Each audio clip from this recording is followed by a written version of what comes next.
Le grand JT de l'éducation vous est présenté par Microsoft.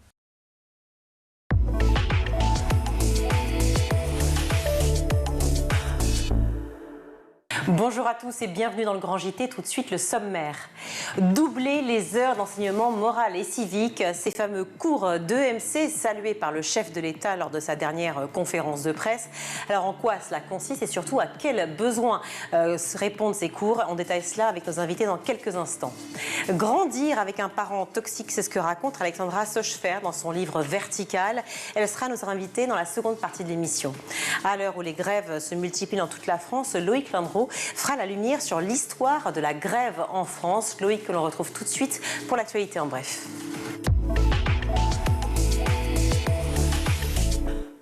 Bonjour Loïc. Bonsoir Virginie et bonsoir à tous. L'actualité du week-end, eh bien, c'est surtout Nicole Belloubet, ministre de l'Éducation nationale, qui était interrogée hier par nos confrères de BFM TV. Alors qu'est-ce qu'il faut retenir, Loïc? Alors peut-être sur les groupes de niveau en français et en mathématiques pour commencer, puisque c'est une des dispositions qui est au cœur de la grogne enseignante depuis le début de l'année. Interrogée sur la stigmatisation que cela pourrait entraîner pour ses enfants, Nicole Belloubet a répondu. Refuserait tout système de tri social dans notre collège. Et comment l'éviter alors? Eh bien, on l'évite justement en travaillant avec les équipes pédagogiques qui, à différentes étapes dans l'année, pourront vérifier comment les élèves d'un groupe qui est en compétences faibles sur tel niveau est en capacité de les avoir acquises et de changer de groupe. Il faut maintenir des classes hétérogènes. Nous le savons, toute la recherche scientifique le dit. Nicole Belloubet qui a également été mise face à ces contradictions, Loïc. Et oui, parce qu'en 2016, alors qu'elle était professeure de droit et qu'elle était en poste au Conseil constitutionnel, elle avait publié une tribune dans laquelle elle affirmait ceci. Loin des fariboles de la restauration de l'autorité ou le port de la blouse, ceux qui sont réellement confrontés aux tâches éducatives cernent aujourd'hui l'essentiel. Il faut sortir du cadre du cours magistral, laisser du temps et de l'autonomie aux jeunes, ménager le droit à l'erreur dans les processus d'apprentissage. Ouais, c'est une déclaration un peu compliquée lorsqu'on doit porter l'expérimentation de l'uniforme à l'école 9 ans plus tard. Mais sur BFM TV hier, Nicole Belloubet a d'abord précisé que l'article en question ne portait pas sur le sujet de la tenue unique. Puis elle a affirmé, je cite encore, « J'ai toujours pensé et j'ai écrit que pour maîtriser les savoirs, il fallait des règles, que ces règles soient respectées, que l'autorité des enseignants soit assurée. Sur la blouse, cela veut dire que dans l'article que j'écrivais à l'époque, qui parle beaucoup de cartes des formations professionnelles, j'insistais sur l'importance de travailler avant tout avec les régions et les établissements. L'idée n'est pas d'abolir les différences, mais plutôt de créer de l'unité, de créer un sentiment d'appartenance, d'essayer de travailler sur cette notion d'égalité. » Et sur l'uniforme, justement, le gouvernement fait face à une vague de refus de l'expérimentation après des votes proposés aux élèves. Alors au début, il devait y avoir à peu près une centaine d'établissements pour tester cette tenue unique. Ils ne seront en tout que 87 si tout va bien, selon Nicole Belloubet, toujours sur BFM TV.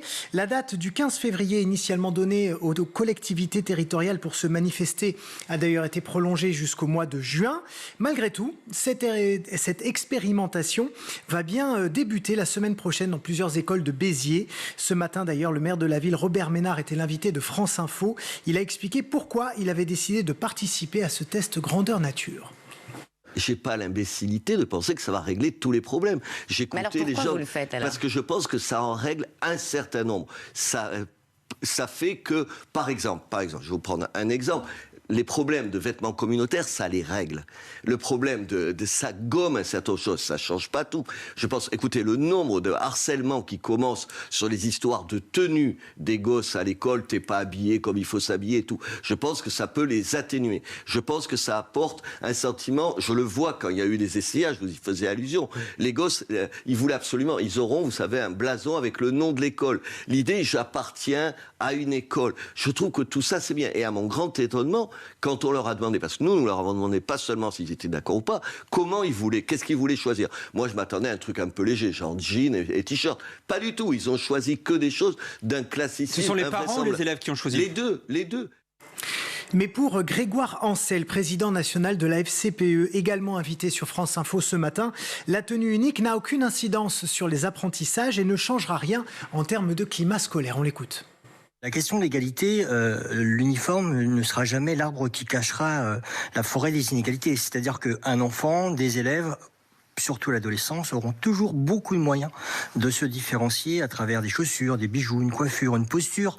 Et puis, on sait très bien qui est qui dans la classe. Donc, croire qu'un vêtement donnera une bonne tenue aux élèves, c'est qu'à de le dire, c'est faire peser sur eux des choses qui sont bien plus larges que ça. La question de la discipline à l'école, c'est une question de stratégie d'équipe, de justice scolaire, de pédagogie, de coopération. Et aujourd'hui, l'école a besoin d'enseignants présents, a besoin d'enseignants remplacés et n'a pas besoin d'uniforme. Les élèves ont besoin, pour avoir un cadre propice à leur épanouissement et à leur construction, d'adultes présents. Grégoire Ancel qui a également réaffirmé les demandes de la FCPE, 24 élèves par classe maximum pour assurer un climat d'apprentissage serein et un suivi personnalisé. Toujours sur BFM TV, hier, Nicole Belloubet a annoncé les chiffres du premier recensement des élèves radicalisés. L'enquête menée en lien avec les ministères de l'Intérieur et de la Justice révèle que près de 500 élèves sont actuellement en processus de radicalisation.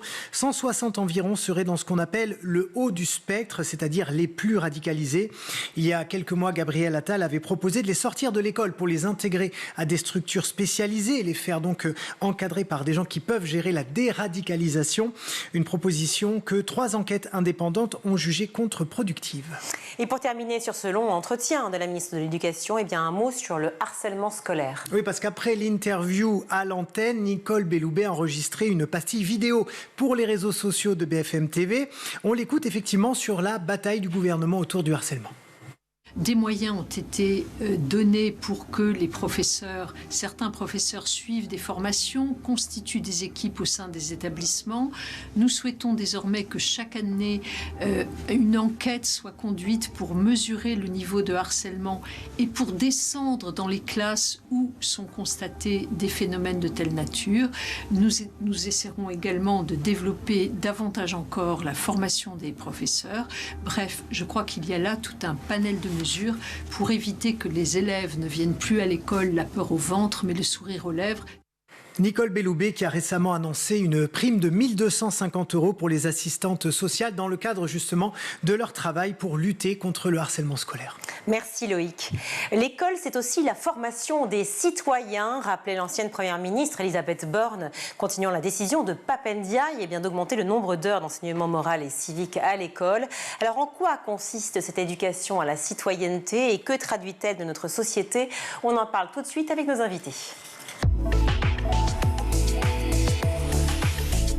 Pour en parler, je suis ravie d'accueillir à nouveau André Sfer. Bonjour. Bonjour. Merci d'être avec nous. Vous êtes présidente d'honneur du COFRAD et aussi présidente de l'association Éveil. Tout à fait. Également Déborah Caquet, bonjour. Bonjour. Merci d'être avec nous. Vous êtes professeure d'histoire-géographie dans l'Essonne et présidente des Clionautes. Alors parlons des fameux cours d'éducation morale et civique. À l'approche des élections européennes, forcément on se pose cette question. Ce choix de timing n'est pas innocent probablement de la part de l'exécutif. Est-ce que c'est un sentiment que vous partagez? Oui ou non? Est-ce que c'était une urgence d'éduquer les jeunes justement à la politique et au fonctionnement des institutions, André Sfer? Pour moi, c'est une priorité, mais pas une urgence, pour reprendre votre vocabulaire. Nous, à l'association, on est convaincus qu'il faut une mobilisation nationale des professeurs, des élèves, des familles, des politiques, des médias, pour une éducation à la citoyenneté des jeunes. Mais l'urgence, sûrement pas. Parce que ce n'est pas en travaillant aujourd'hui qu'on peut avoir des résultats au mois de juin. Mais en question de timing, en question de timing, vous pensez qu'il y a un lien ou pas, Déborah Caquet? Non, je ne pense pas. Je ne pense pas parce que au moment où le Pape Ndiaye a évoqué la réforme de l'enseignement moral et civique, on était sur un autre type de thème. C'était par exemple le harcèlement dont on parlait beaucoup. On avait eu un certain nombre de suicides d'adolescents, ça avait fait réagir. Et on sortait de tout un cycle autour de la laïcité, autour de la liberté d'expression.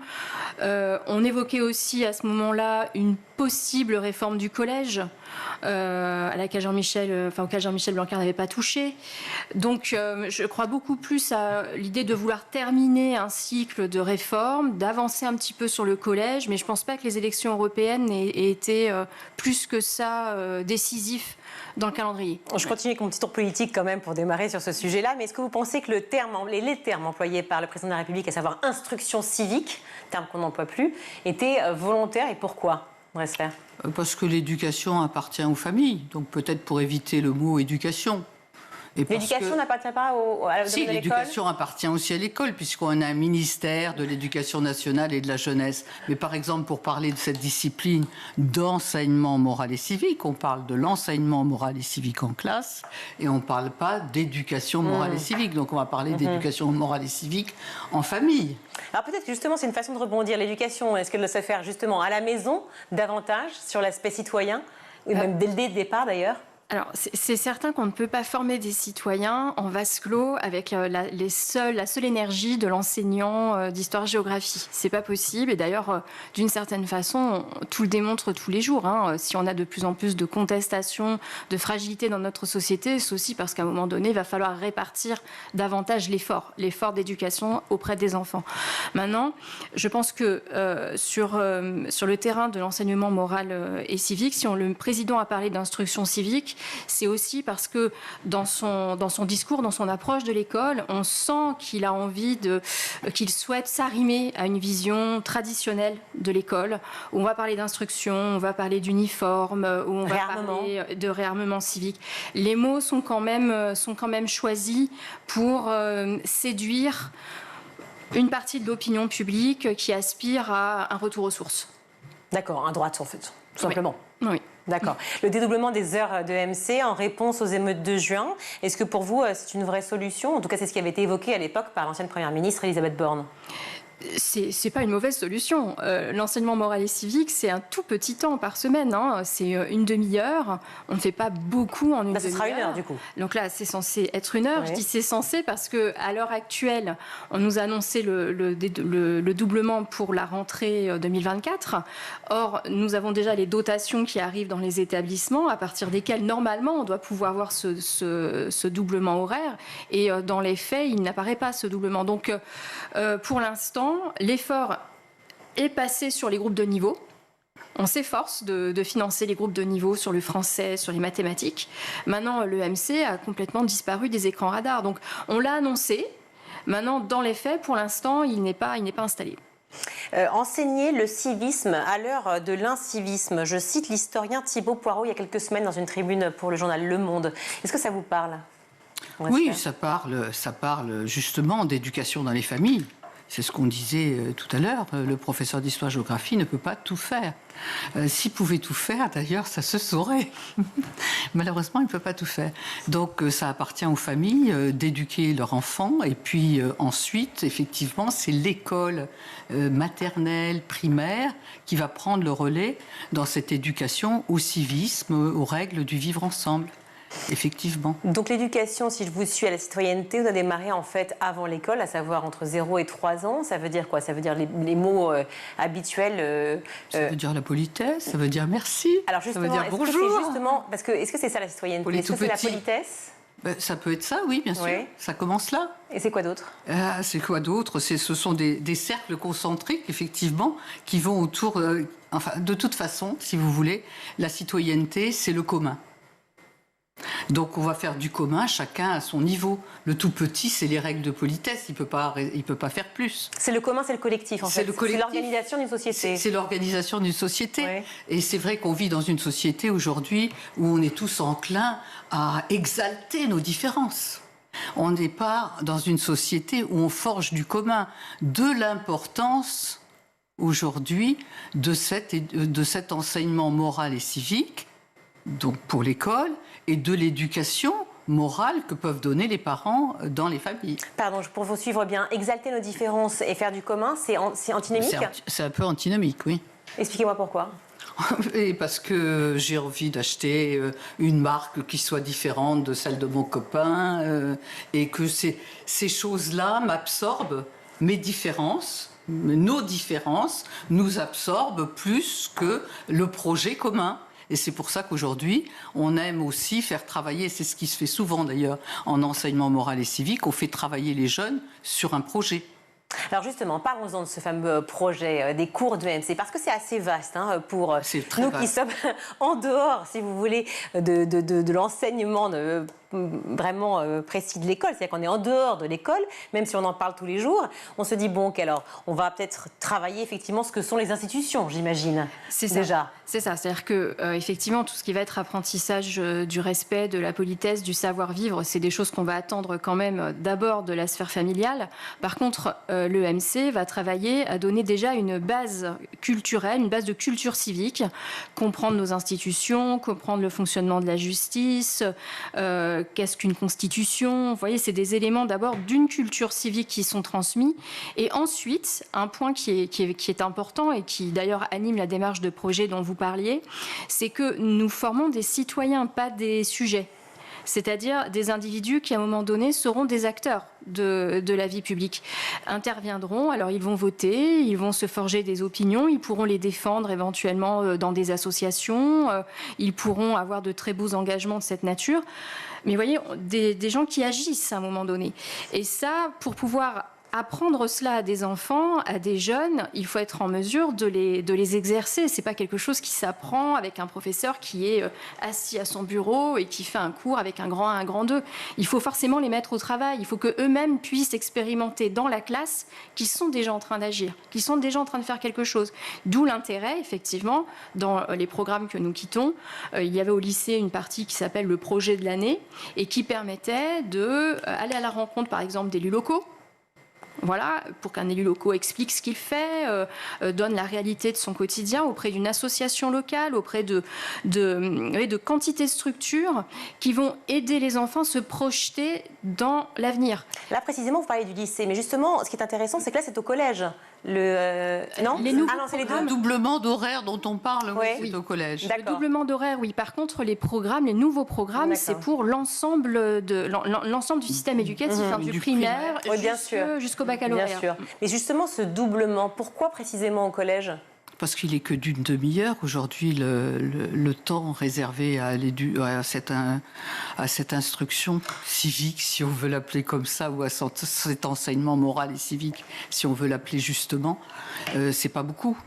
Non, c'est très peu, surtout que les axes définis par Papendai sont vastes. C'est dans la transmission des valeurs républicaines, mais c'est aussi l'enseignement, l'éducation à l'information et aux médias et à la transition écologique.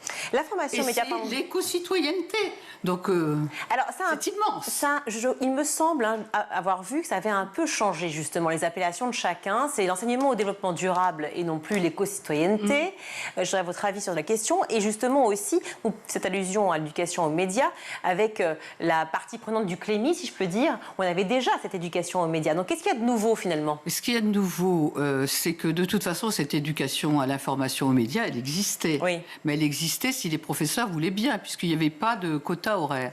Donc maintenant, en fait, si j'ai bien compris les axes qui peuvent encore changer, puisque c'est le ministre Papendai qui les a définis. Demain, on peut encore, vu que les programmes... Changer de ministre, vous voulez dire ? Non, pas changer de ministre. Je pense que là, pour les professeurs, ça suffit. Mais on peut encore continuer la réforme, puisque les programmes sont en cours de refonte. Donc, on peut intégrer les nouvelles annonces. Alors, parlons-en de ces programmes précisément. Avec un professeur d'histoire-géographie qu'on a ici, qui est président des Clionautes. Alors, d'abord, concernant le doublement, au départ, il était prévu un doublement pour le collège et le lycée. Il n'y avait pas de séparation. Et c'est ensuite, dans les affinages, qu'on a su que ça ne concernait que le collège.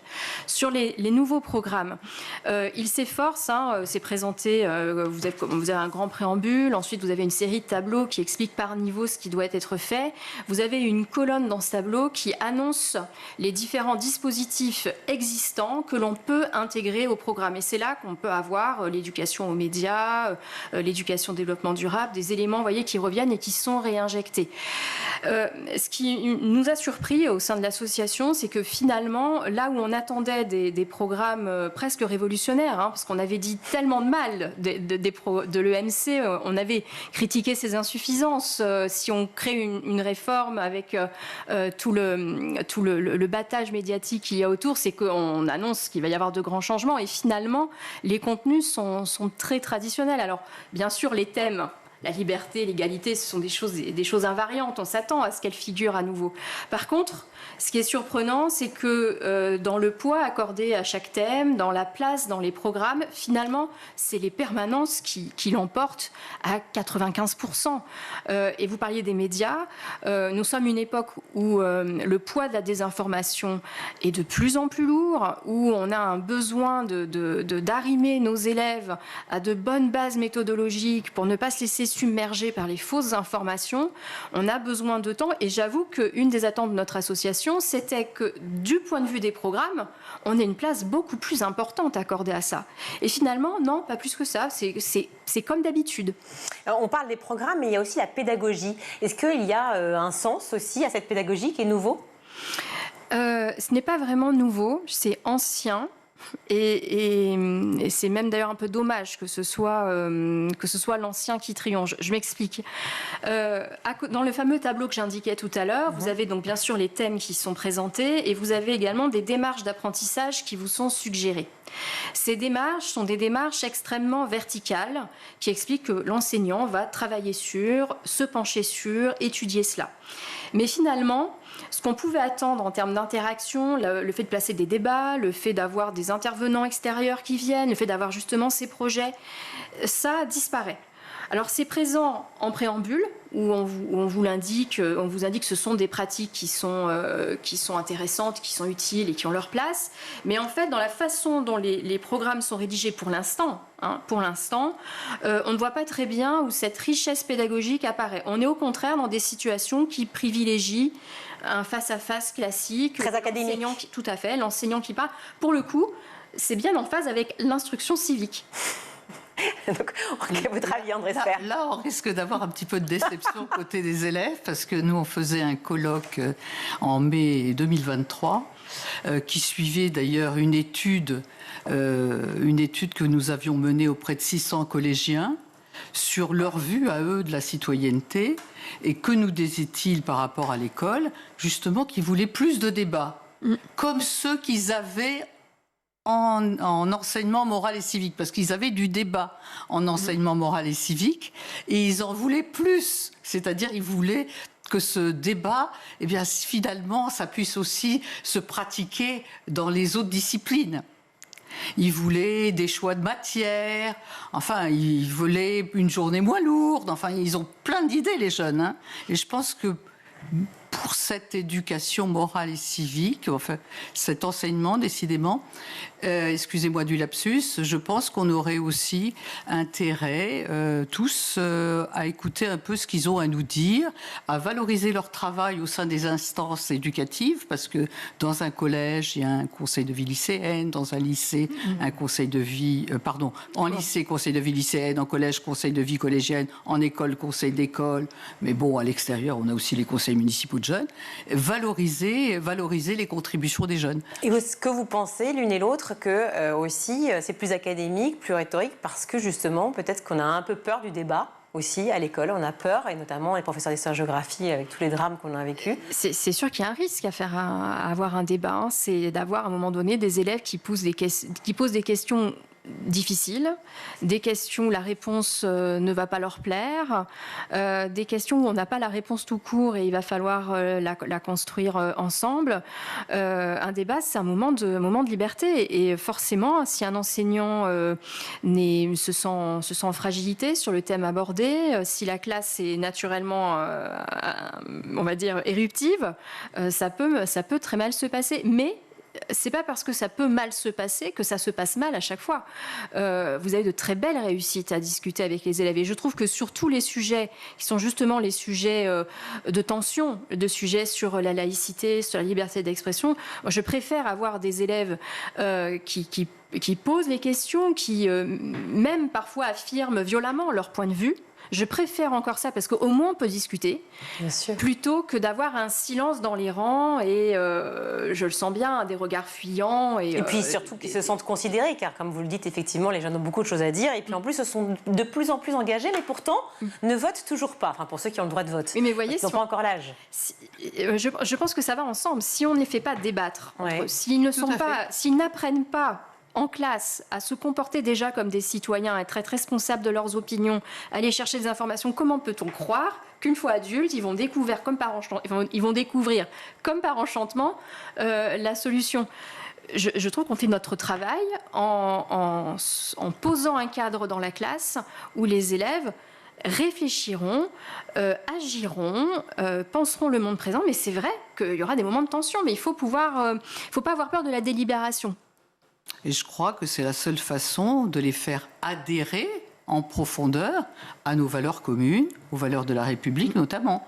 Parce que sinon, on instruit. Ça n'a plus de sens. Mais il n'y a pas de réelle appropriation.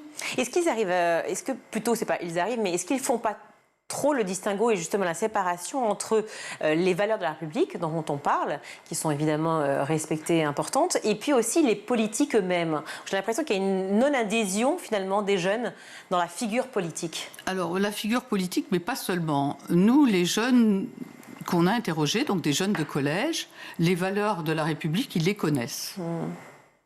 Et ils aspirent à une société plus juste.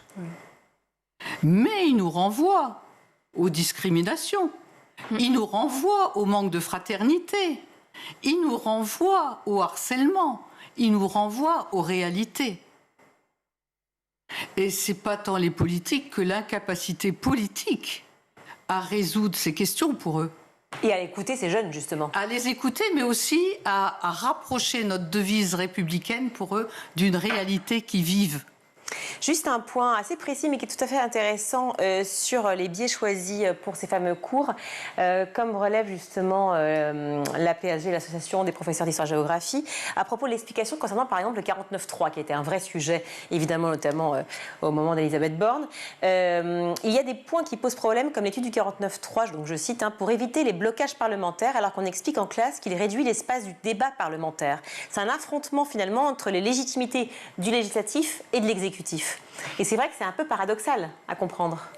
Alors effectivement, c'est un point que nous avions également relevé, et c'est d'autant plus surprenant que cette partie est inscrite dans un élément du programme sur la délibération, justement. Donc arriver à ce curieux paradoxe dans une partie où on dit que la démocratie, puisque tout le thème de l'année c'est la démocratie, que la délibération est essentielle, et à la fin vous avez ce petit trait, se pencher sur les situations de blocage, je ne sais plus quelle est la formule, l'article 49.3 de la Constitution, c'est ça, qui laisse entendre que c'est la solution. Il y a une formule, la formule laisse entendre que c'est la solution. C'est très surprenant, c'est très surprenant, on ne peut pas dire autre chose. Je pense que dans tous les enseignants qui ont lu les programmes n'ont pu que s'étonner d'avoir une formule pareille. Je ne désespère pas toutefois qu'avec la deuxième lecture, parce que c'est que ces programmes pour l'instant ne sont qu'à l'étape de projet, il y a un certain nombre de choses qui soient reformulées, remaniées, voire disparaissent purement et simplement. Donc si je comprends bien, vous reviendrez sur ce plateau, toutes les deux. C'est sûr, on veut bien voir les fameux programmes. Merci beaucoup d'avoir été avec nous. Déborah Caquet, vous êtes professeure d'histoire-géographie et donc présidente présidente des Clionautes. Et vous, en revanche, André Sfer, vous êtes présidente d'honneur du COFRAD et aussi présidente de l'association Éveil. Merci beaucoup. Merci à vous. Merci. On marque une courte pause, on se retrouve.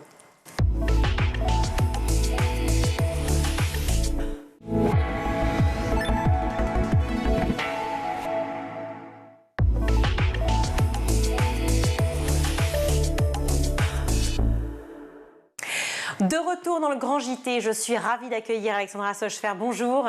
Bonjour Virginie, merci de m'accueillir. Je suis ravie, merci beaucoup d'être avec nous. Vous êtes autrice de Vertical, un livre absolument poignant que vous avez mis du temps, j'allais dire, à écrire, en tout cas mis du temps à sortir, à éditer, pour dévoiler l'horreur que vous avez vécue, mais surtout un déclencheur très fort, un marqueur dans votre vie qui a été la mort de votre père. Comme il a fallu, à un moment, vous décider à lever le voile, et ça a été à ce moment-là.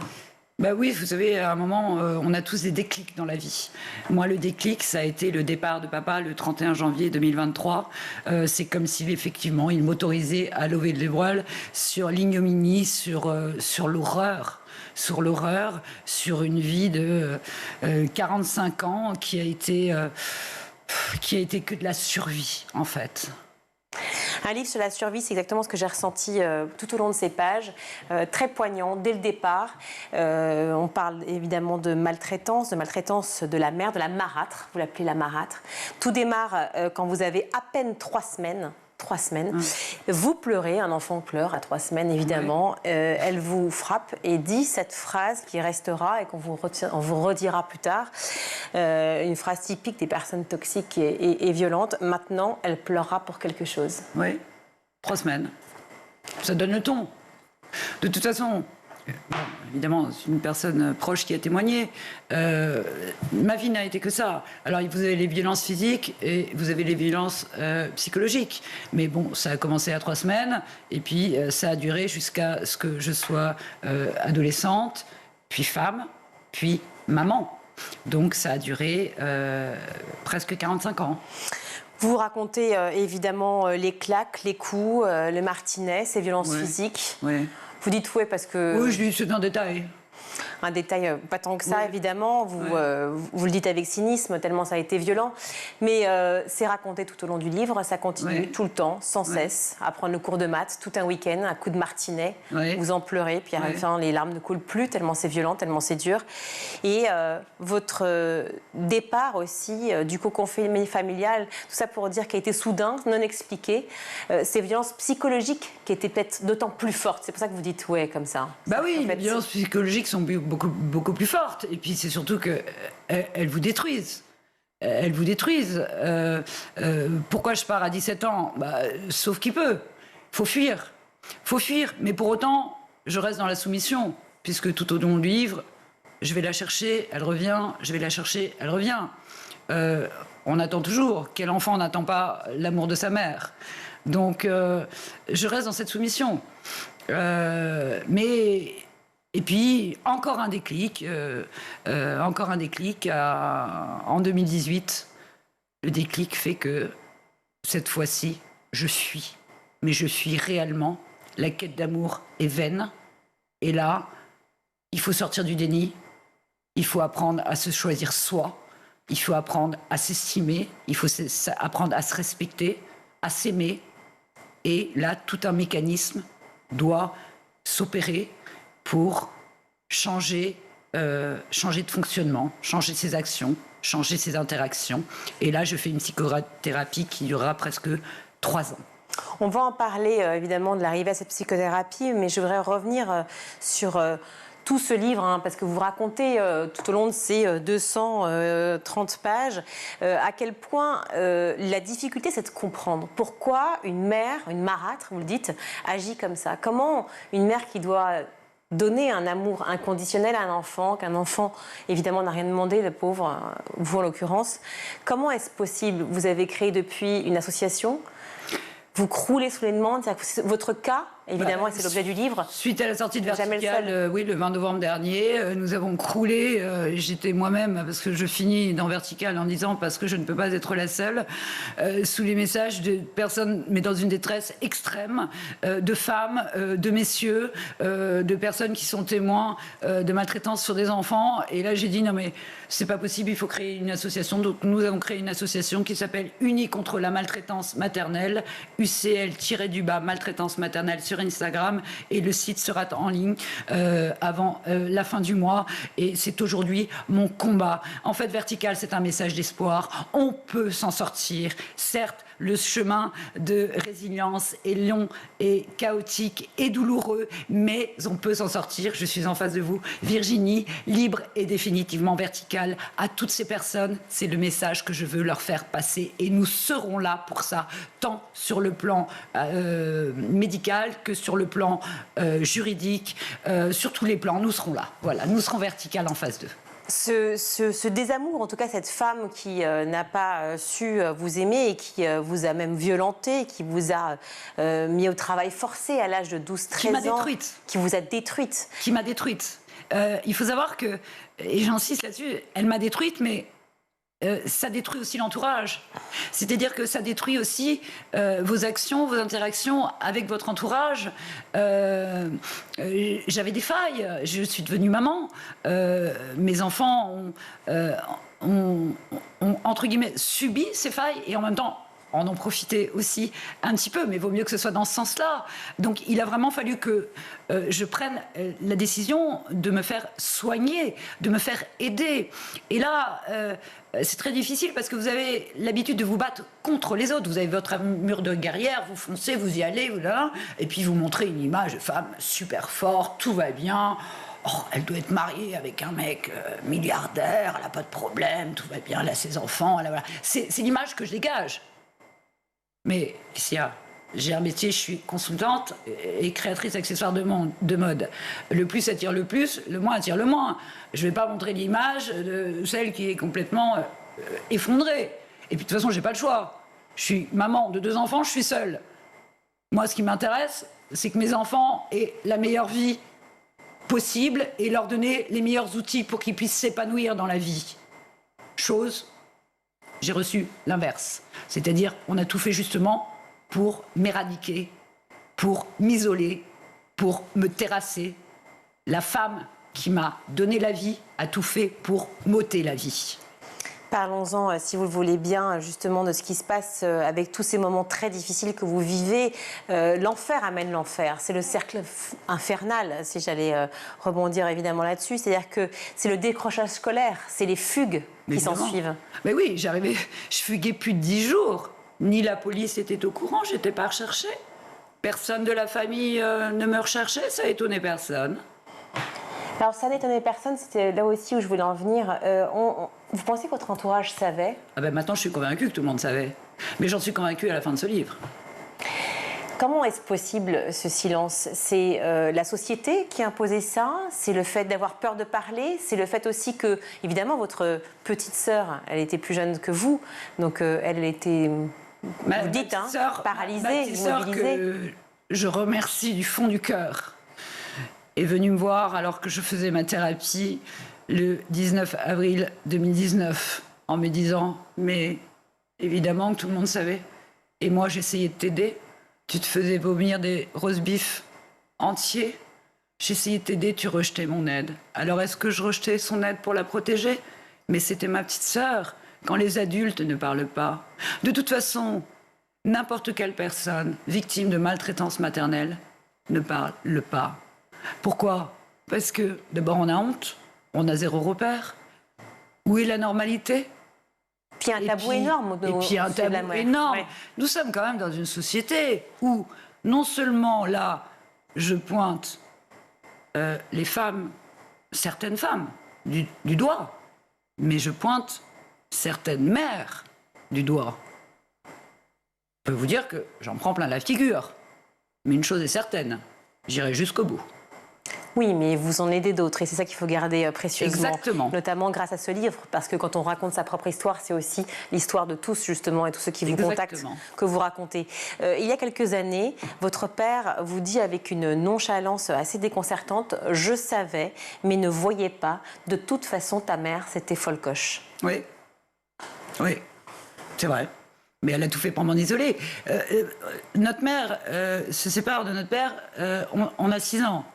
On a 6 ans et elle fait tout finalement pour que je le voie le moins possible. Et d'ailleurs, elle m'isole au point que nous emménageons dans une maison où au premier étage, il y a de la place pour loger tout le monde. À 6 ans, je suis au 2e étage, seule, accolée au grenier. On isole. De toute façon, la maltraitance maternelle, c'est isoler pour mieux régner. C'est de la manipulation, c'est de la perversion. Donc oui, ça va, c'est un schéma, j'ai envie de vous dire, classique. Et d'ailleurs, dans les témoignages que nous recevons aujourd'hui, c'est le même schéma. Avant de faire votre propre thérapie, est-ce que vous avez douté aussi Bien évidemment. Douté finalement de ce que vous aviez vécu, douté de la vérité, de la véracité des faits. Ah oui, j'en ai douté. J'en ai douté. C'est-à-dire qu'en fait, vous avez aucune... Il faut savoir que la quête d'amour implique une relation de soumission.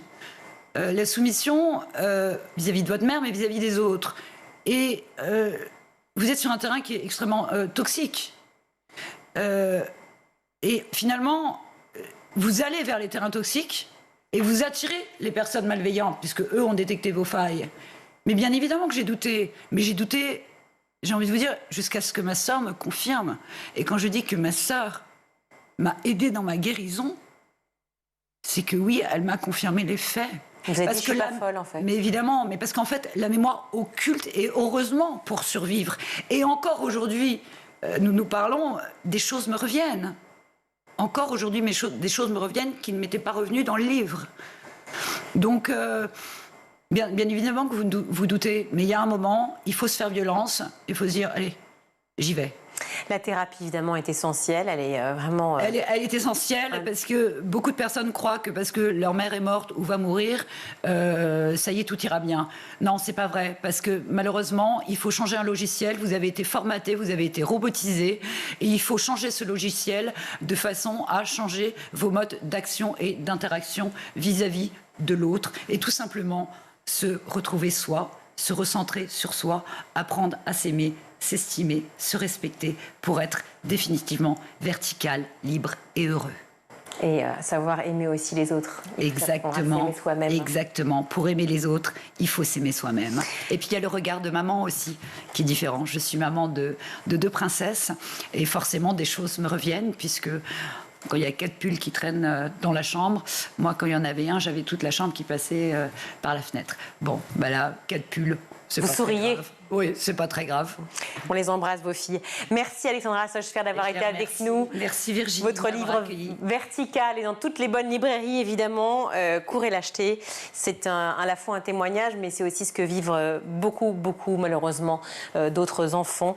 Vous êtes grande maintenant, mais vous avez été grande enfant, on va dire. Voilà. Merci, je regarde demain. Revenez avec plaisir. Magnifique enfant. Merci beaucoup d'avoir été avec nous, en tout cas sur ce plateau. Merci Virginie. À bientôt. À très vite. On va retrouver tout de suite Loïc Landreau pour sa chronique. Loïc, ce week-end, une nouvelle grève est annoncée à la SNCF fin janvier et début février. Les syndicats d'enseignants ont protesté dans les rues, notamment contre le choc des savoirs. Alors, ce qui nous a donné envie de revenir évidemment aux origines de la grève, aux origines des mouvements sociaux. Et oui, pour vous dire notamment qu'effectivement, cesser le travail pendant longtemps a été un délit. Et je vais même vous expliquer d'où vient le mot grève, parce qu'il y a une petite histoire derrière. Alors, on revient en 1791. Cette année-là, le député Isaac Le Chapelier est l'auteur d'une loi qui interdit les coalitions ouvrières. Je vous rappelle qu'on sort de la Révolution française. Les classes populaires se sont donc soulevées contre toutes les formes de pouvoir qui les méprisaient, et à raison d'ailleurs. Sauf que pour la nouvelle République qui se construit, il faut que le pays reparte à minimum. Donc plus de droits, moins de pénibilité, ok, mais pas trop non plus. Et donc sous couvert d'une prétendue unité de la nation où il faut éviter les intérêts personnels et penser à l'État, en fait, Le Chapelier s'alarme du déploiement de tout un tas de mouvements pré-syndicaux partout en France, des assemblées, des guildes, des corporations, des associations, qui cherchent notamment à imposer des salaires minimums pour les maîtres, les ouvriers et les apprentis. Et donc, avec cette loi, il fait taire tout le monde, il interdit tout. Très bien, très démocrate, très voilà, républicain. Très bien. C'est une république très démocratique, vous voyez, dès le début. En 1810, Napoléon Ier va plus loin encore. Oui, la création de toute association de plus de 20 personnes doit être soumise à l'agrément du gouvernement. Et toute coalition ouvrière qui tend à la cessation du travail ou à la modification des salaires, écoutez bien, sera réprimée très sévèrement. Ça, c'est ce qu'il fait inscrire dans le code pénal. D'accord. Et à quel moment ça évolue alors? Oui, heureusement, ça évolue au milieu du 19e siècle avec l'industrialisation naissante. Parce qu'évidemment, il y a de plus en plus d'usines, donc plus en plus d'ouvriers, donc de plus en plus de gens qui travaillent dans des conditions un petit peu déplorables. Ce qui engendre en fait beaucoup de soulèvements un petit peu partout en France. Et il y a un vrai mouvement de défense des droits qui est en train de naître. Et en 1864, la loi Olivier supprime officiellement ce qu'on appelait le délit de coalition et il reconnaît le droit de grève. Mais malgré tout, cette loi formule des conditions. On peut arrêter de travailler, certes, mais sans empêcher les non-grévistes, eux, d'aller au travail et surtout ne pas commettre de violence. Pour le plus grand bonheur de ce monsieur Le Chapelier. Donc d'accord, voilà. On ne parle plus de coalition, mais bien de grève à ce moment-là. Voilà, exactement, du nom de la place de Grève. La voici, cette place est un espace bordé d'une plage de sable sur la rive droite de la Seine et qui était symbolique à plein de niveaux. D'abord, parce qu'elle était le lieu où se rassemblaient les hommes qui étaient ensuite embauchés pour charger ou décharger les marchandises de ces bateaux. Ensuite, parce qu'il y avait beaucoup de passages et donc de réunions de travailleurs qui partaient et revenaient de ces voyages. Et enfin, parce que c'était le lieu des exécutions et des émeutes pendant la Révolution. Donc, pour enlever un petit peu ce côté coalition qui donc était interdit, on invente un nouveau mot avec la grève qui, elle, donc est permise. Et si on avance un peu plus dans le temps, alors on est en 1884, le syndicalisme donc devient légal en France et les fonctionnaires, à savoir donc les enseignants, en revanche, sont maintenus en dehors de ce fameux droit syndical. Eh bien oui, parce qu'il faut bien éduquer la nation. Là, on est en plein milieu de Jules Ferry, l'école naissante, etc. Donc il ne faut pas qu'ils fassent grève, ces profs. Et puis on avait dit d'ailleurs dans une précédente chronique qu'ils étaient assez mal lotis, les pauvres. Donc ça va évoluer quand même au début du XXe siècle. 1906. La charte d'Amiens, texte de référence du syndicalisme en France, elle est adoptée au 9e congrès de la CGT et elle préconise comme moyen d'action la grève générale. 1909, première grève des agents publics. On y vient. Agents des postes, télégraphes et téléphones. 1910, première grève des cheminots. La première d'une longue série, diront les mauvaises langues. Je vous laisse à votre interprétation. 1919, signature du traité de Versailles qui entérine la création de l'Organisation internationale du travail et qui crée la notion de syndicat représentatif. 1936, on connaît cette année charnière, chômage, crise économique et premier mouvement de grève généralisé en France après la victoire du Front populaire et ce sont près de 2 millions de grévistes qui sont dans les rues cette année-là. Et enfin, la date à retenir, c'est 1946. Le droit de grève est inscrit officiellement dans le préambule de la Constitution et c'est cette année-là où donc tout salarié de l'éducation nationale, aussi qu'il soit fonctionnaire ou pas, a le droit de se mettre en grève pour de vrai. Voilà, donc il y a eu plein évidemment d'évolution, de subtilité. J'ai fait toujours très court puisque le temps est compté. Mais voilà, en quelques minutes, un petit résumé de la façon dont le droit de grève s'est déployé un petit peu depuis 1791. Voilà, et la façon aussi dont il est un peu le moteur aujourd'hui aussi des avancées sociales, des progrès sociaux qu'on a vécu ces 50 dernières années. Vous savez combien j'aime vos chroniques historiques. Non, mais c'est gentil. Fois, vraiment, bravo. Merci, on apprend toujours plein de choses grâce à vous. Merci. On va retrouver maintenant Malika Ménard dans son écolier avec son invité de la semaine. Bonjour à tous et bienvenue dans Souvenirs d'écolier. Chaque semaine, je reçois une personnalité qui se confie sur son enfance et sa scolarité. Avec moi cette semaine, Younes Depardieu. Bonjour Younes. Bonjour Malika, comment tu vas? Ça va très bien. Content de te voir, ça fait plaisir. Personne ne me demande jamais comment je vais ici, donc merci. Eh ben moi je te le demande. Alors tu es humoriste, youtubeur, on t'a découvert il y a maintenant quelques années, en duo avec Bambi. Depuis tu as pris ton envol en solo sur un premier spectacle et pas mal de succès sur YouTube. Est-ce que tu es content du stade où tu en es dans ta carrière? Oui, je suis content déjà de comment j'ai commencé il y a quelques mois mon spectacle solo. Donc, quelques mois seulement? Il y a mois d'août, j'ai commencé au point virgule.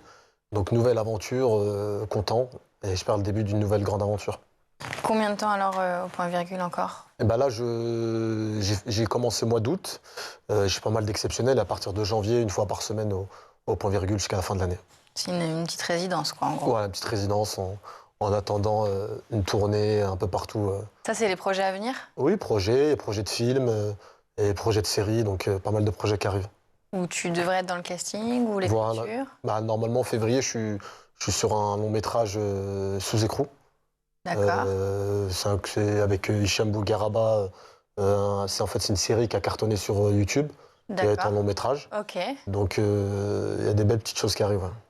C'est tout ce qu'on te souhaite. Merci à toi. On va arrêter de regarder devant, on va regarder un petit peu derrière.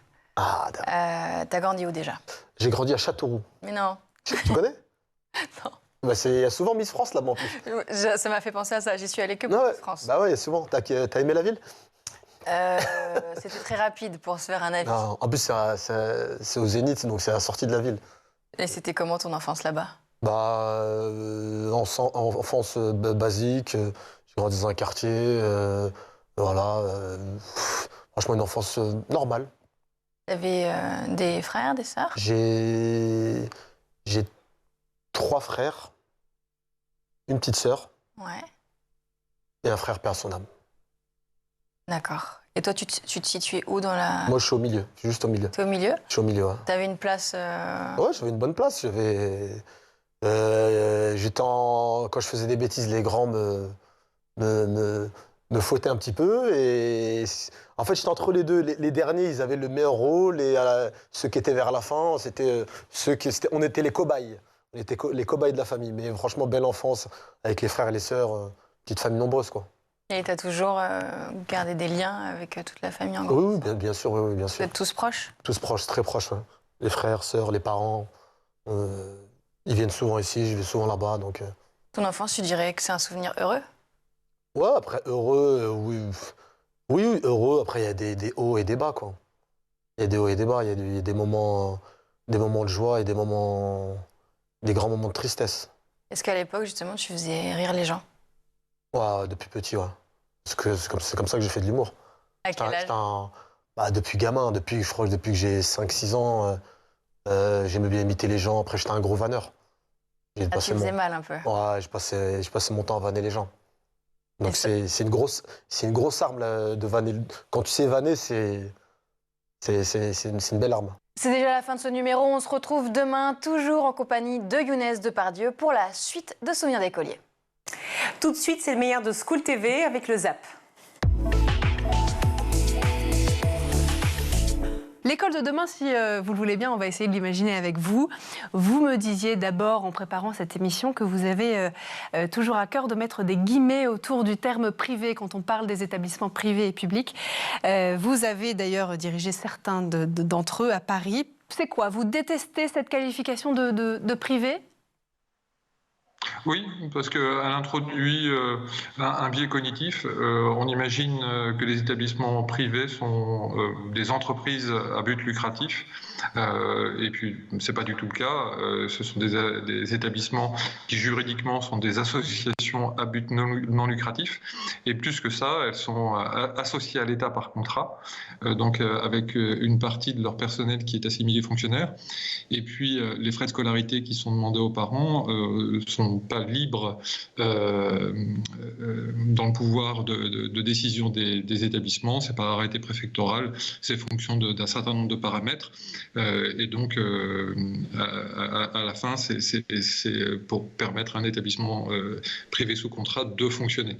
Mais on ne dégage pas de bénéfices. Il n'y a pas de but lucratif tel que peut l'être une entreprise privée. Donc, on est des établissements associatifs sous convention avec l'État. Audrey Labode, ils ont quel âge vos élèves dans votre école?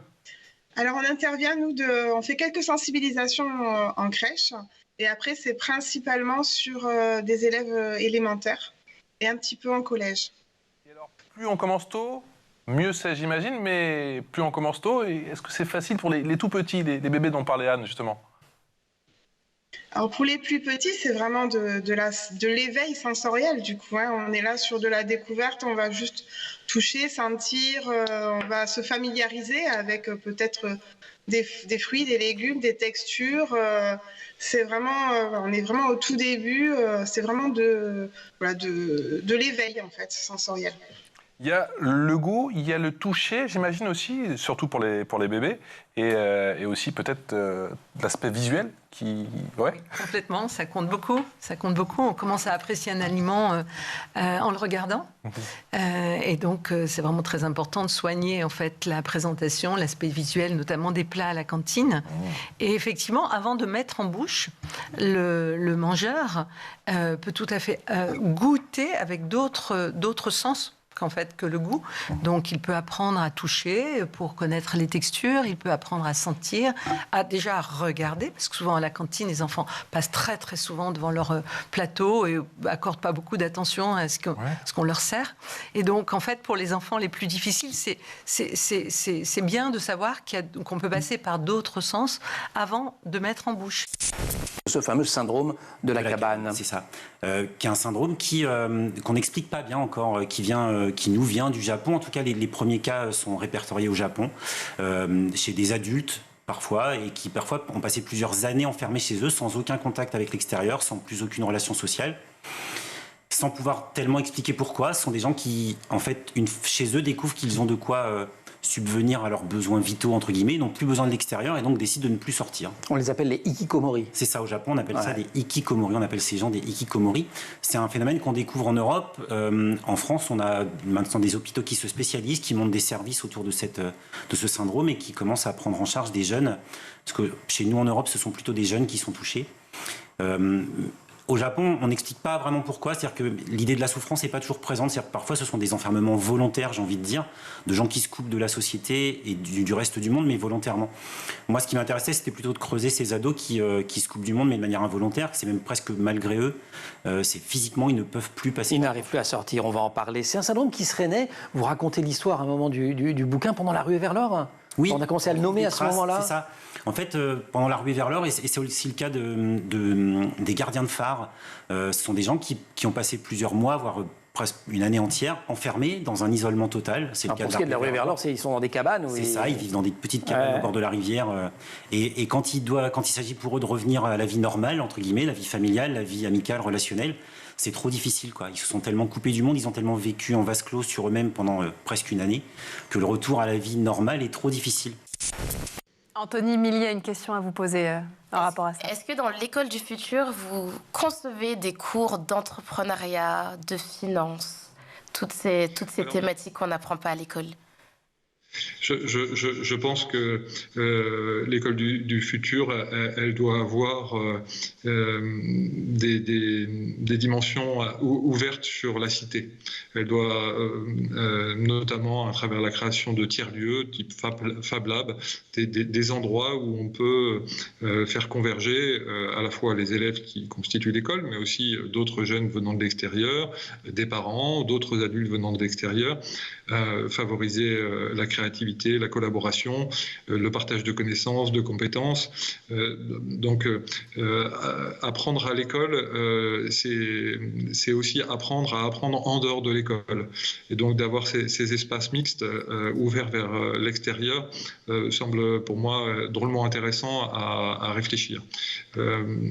C'est en tout cas des sujets que je porte dans mes fonctions. C'est comment intégrer davantage l'établissement dans sa cité pour qu'il soit ouvert à des publics plus larges que simplement les élèves qui y sont accueillis. Anne, sait-on à quel moment exactement se forme le goût chez l'enfant ?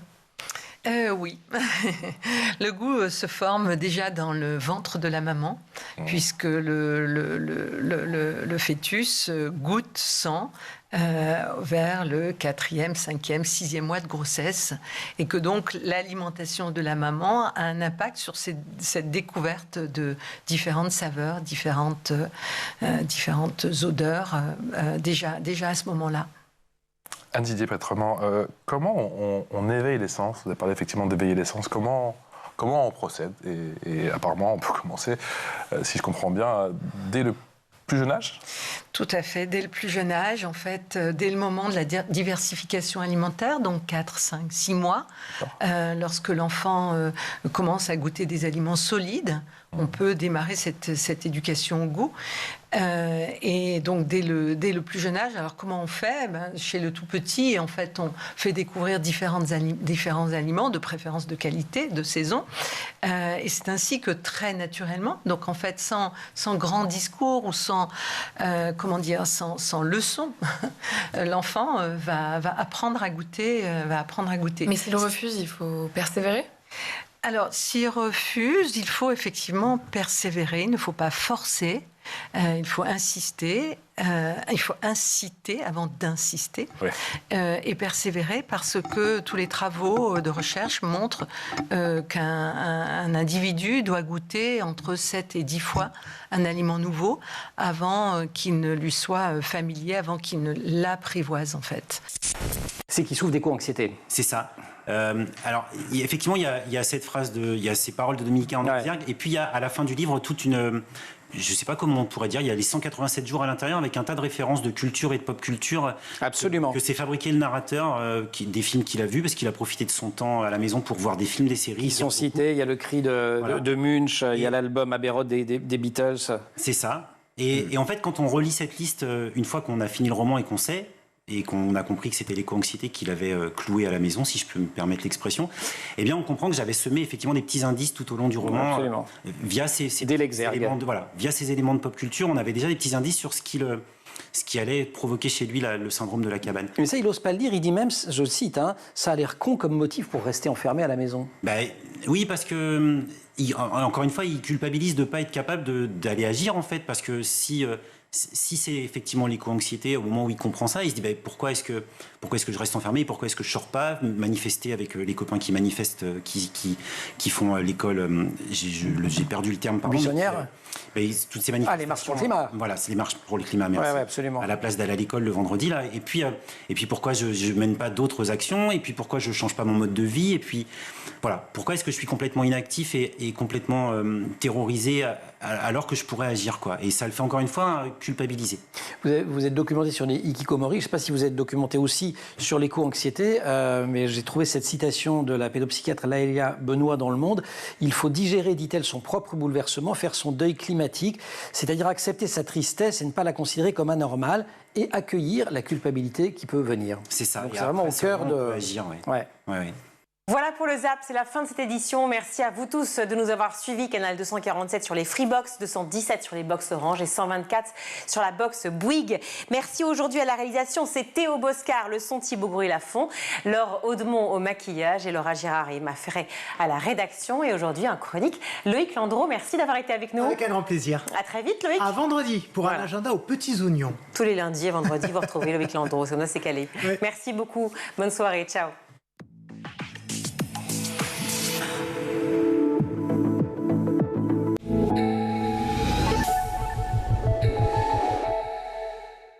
Vous avez regardé le Grand JT de l'éducation ?